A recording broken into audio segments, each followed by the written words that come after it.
By now, I'm sure you all know that we are in the season of Advent, which lasts for 4 weeks, beginning on the fourth Sunday before Christmas and continuing until Christmas Eve. Several symbols are commonly associated with Advent. One of them is the Advent wreath, which is a circular wreath made of evergreen branches, symbolizing eternal life. It typically holds 4 candles, one for each week of Advent. And the fifth candle in the middle, the Christ candle, is lit on Christmas Eve or Christmas Day. Each candle on the wreath represents a specific theme of Advent, namely hope, peace, joy, and love. The traditional color of Advent is purple, representing royalty and penance.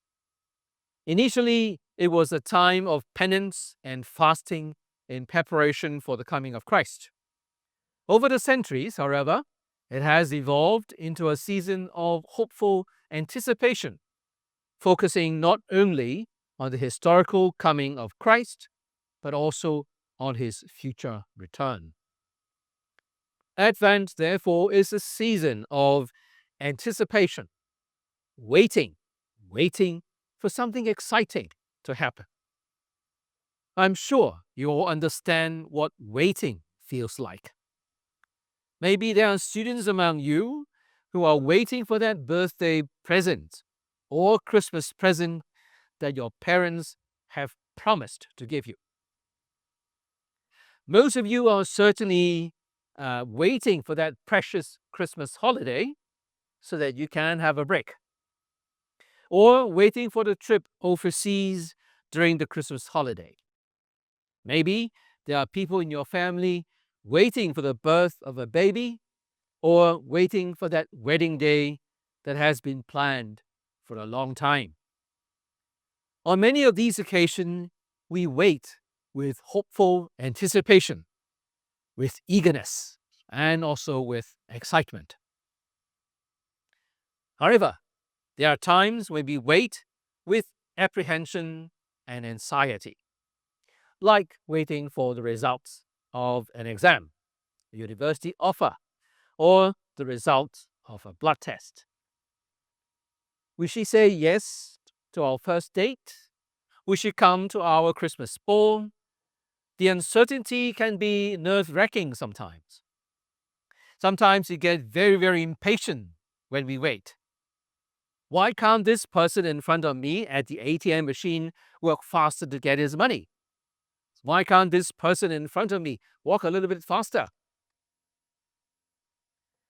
Now let us turn our attention to the story of the birth of Christ. The significance of Christmas is that the arrival of Jesus is the ultimate fulfillment of God's promise to man. A promise that was foretold in the Old Testament time, the coming of a Messiah to save the world. Yes, it may have taken a few thousand years to materialize. Yet the point is, God has made good on his promise. As we reflect on the story of Christmas during Advent, we are reminded that when we feel uncertain and apprehensive about the future that we are anticipating, we can wait with patience and resilience because God has already assured us that he will always look after us. Has God really promised that in the Bible? Yes. Proverbs chapter 3, verses 5 to 9, it says, "Trust in the Lord with all your hearts and lean not on your own understanding. In all your ways acknowledge him, and he will make straight your path." Similarly, in Philippians chapter 4, verses 6 to 7, it says, "Do not be anxious about anything, but in everything by prayer and supplication with thanksgiving, let your requests be made known to God. And the peace of God, which surpasses all understanding, will guard all your hearts and mine in Christ Jesus.